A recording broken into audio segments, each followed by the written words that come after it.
America, my name is Osei-Frimpong. I come to you live every Monday and Thursday. Monday, I do a relationship show. On Thursday, I do a show that's more on politics. And today, we're going to talk about the police practice and procedure of holding killer manifestos. Every now and then, someone goes a little bit nuts and starts shooting up people for all sorts of reasons in these United States. And this last time happened in Jacksonville, Florida, and the police is not releasing his manifesto. This young man wrote why he shot him. They say the police will interpret it for us as it turns out he was racist, and so he just shot black people because they were black. And but the police won't release his manifesto. And I actually think it's important to actually release the manifestos. And I'm not for the public administration of justice, and so that we can actually talk about what it means that we have, one, the gun policies we have, and two, the racial justice policies we have in the United States. In order to actually be able to be an informed member of our democracy, we need to know all the information. I need to know what the violent whites think about their, entitlement to violence to protect their whiteness. For example, the El Paso manifesto. There was an El Paso shooter, I think, in 2019. His manifesto, The Inconvenient Truth, is actually good. I signed it for a class. We talked about it in class because I think he actually goes over a lot of relevant arguments about the origins of racialized anxiety. The El Paso manifesto guy was worried about people taking over his way of life, all of these immigrants and foreigners coming in and changing not just the complexion of Texas, but the politics of Texas because they were all voting. And so he wouldn't have all these problems with, Latin Americans or whoever coming into Texas if they weren't voting, or people from California. He had a problem with people coming in and voting for Democrats. All right. And he also had a problem with his way of life being threatened by globalization. So it was nativist, it was white supremacist, there was also some anti-miscegenation stuff in there. But it was, I think, it wasn't un-American. And I think it's important for us to grapple with these kind of entitlements and which ones are justified and which ones are not. And the idea that what you have to do is just embargo or hold that kind of manifesto because you don't want to promote copycat killers, I think is naive, and I also don't think it's particularly honest. Or it's not honest, it's not trustworthy of democracy. Like, if we need this kind of information to know what kind of people we are so that we can make policies regarding our people, then I need that information to be released from the police. But also, I think it's a strategy. I think it's a strategy to keep the standing order of white supremacy as opposed to this wildcat order of white supremacy. And you can ask, what are you talking about, Amy? And I'll tell you what I'm talking about.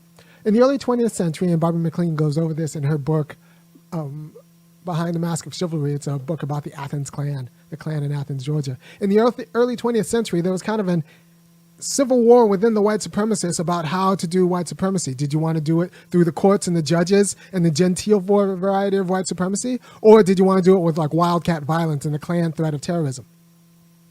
The whites were of two minds about it. And at the end of the day, the Gentile variety of white supremacy subordinated the wildcat variety of white supremacy, and that's the America we live in today. But I think the wildcats are coming back.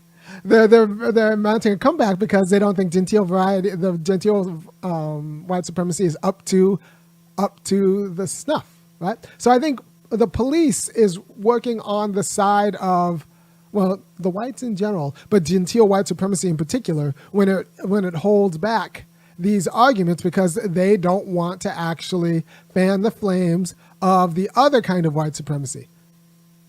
Right? So it's not about, it's a sectarian victory. It's an internal fight about how to rule over the lesser people in America among the whites.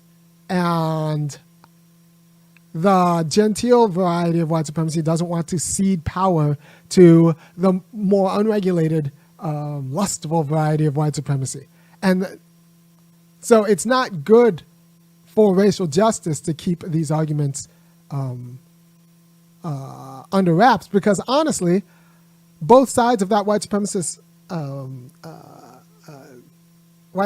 order believes in the substance of the arguments, or at least 80% of the substance of the arguments, right? It's just about the execution that the Gentile variety doesn't think should be executed in such a way because it's unseemly to just go around shooting black people, right?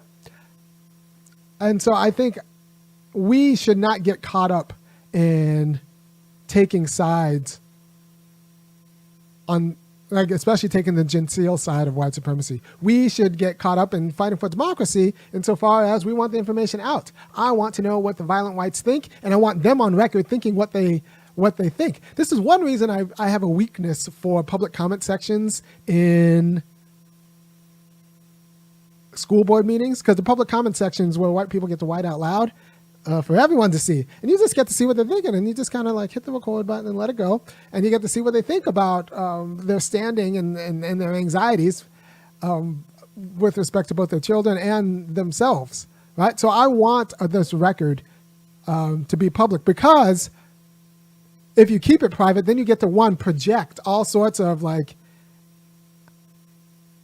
psychological BS on this shooter because you're denying him reason. He can't have valid reasons for doing what he did. He can't have popular reasons for what he did. What he has to do has to be unreasonable and unconscionable. But if you have an articulated record of his reasons and conscious, it's hard to say that what he did was unreasonable and unconscionable. You can say you don't agree, which I don't, but it's hard to say that he's unreasonable. And I think other people agree on with those reasons. So I think we need to go to work on those reasons. But presupposing that the reasons don't exist or can't be relevant is a problem. Also, we have this idea in America that we don't have to listen to assailants, especially losing assailants. And I think that's not particularly healthy or good for justice. I've been studying philosophy a while. The last 20 years, there's been a lot of work on consent. Everyone, especially the feminists, they write on consent this, consent that. And, I've been trying to tell them in many different ways that consent's not going to solve the problem. Because we consent to all sorts of awful things. And then they just kind of change consent. What they want to do is get away from the idea that what goes on in the assailant's head matters. Right?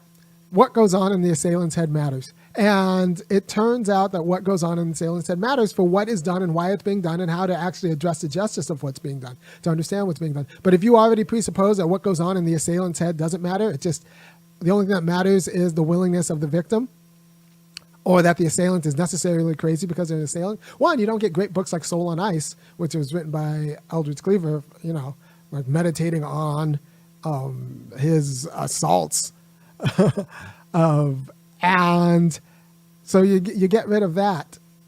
And we just don't understand the culture, the water in which we imbibe, the air in which we breathe. We don't understand our culture if we just assume that assailants don't matter, or would-be assailants don't matter. All lives matter, including assailants' lives. I want to know what's in the man's mind, and because it might be useful. And it might not be all wrong. It's definitely not going to be all right. But if I just discarded everything I heard that was not all right and just like partially wrong in awful or racist ways, then I would discard pretty much everything I hear. So I think that we should be in the business of actually studying assailants and understanding that what's in their head matters. And so I'll circle back to the consent discourse. There's this idea that we could talk about what good sex is without dealing with what's in the would-be or possible perpetrator's mind. And it turns out that you can't. If the other person's thinking of you like an object, you're not having, it matters. It matters. Or if the other person's thinking of you like a subject, it matters. There's like a person with, own needs and desires that need to be accommodated. That matters. And if there's a confusion, that matters too. But as soon as and then we have to think about why one person gets confused or why they think about you in this way and why they don't. And if we're actually serious about getting rid of assault and actually promoting healthy sex, we have to actually think about what's in both people's mind and not just, the would-be victims or the alleged victims, and just assuming that the perpetrators, the mental content is irrelevant to what went on in the situation and how to remediate or redress it. Okay? So we need to know what goes on in the bad person's mind. And we need to support a culture that says all thoughts matter. All reasonable thoughts matter, because that's pretty much where democracy is. That already presupposes that all reasonable thoughts matter. And if you're writing them down, that means there is reason, because you formed a coherent sentence. And you could say, well, we're scared of copycat marketing to copycats. Well, if that's a real fear, then we don't have that much of a robust society that keeps white people from shooting black people just because. If you're that scared of copycats, then you are just comfortable with the edge. That means we live close to the edge. That means you're comfortable with the edge of white racist violence. And I think we should just not be comfortable with the edge of white racist violence. We need to actually blunt the edge. I think one of the strategies of white supremacy is keeping black people on the edge, so that like they know that any time one of these white people could just pop off. And that is not healthy. And we need to like make a new kind of white people. That means we need to actually study the white people as they exist, as they're currently being produced, the way Iowa produces corn. And that means we need to study the thoughts of this guy who's killing people, because it might be rather common, and it might be something that needs to be redressed. And what happens is, if we embargo or somehow keep down or tamp down those thoughts, it ends up gaslighting people like myself, who and Bobby Wright and other people who say, like, these white people, they think this, they think X, Y, and Z. And then the other folks will say, where's your proof? And I'll have to say, well, my proof is sitting in an evidence locker in Jacksonville's police station, because they won't release the proof. Release the proof. Let the whites talk about themselves, and let us be the judge. I think like it's a strategy to embargo the proof of their perfidy and the culture that produces that perfidy, and I do not support it. So release the manifestos of the killers. Let us decide what that means about who we are, because none of these killers are particularly creative. So if they're getting ideas, that means and they have a culture that supports those ideas, that means that there's an entire cultural system that produces them and supports them. So we need to know what those ideas are, and so we can actually identify the culture, the cultural, the methods and mechanisms of cultural production, and undermine them. All right. Thank you for your time. I'll be back on Monday to talk about more kind of a relationships focused show, and I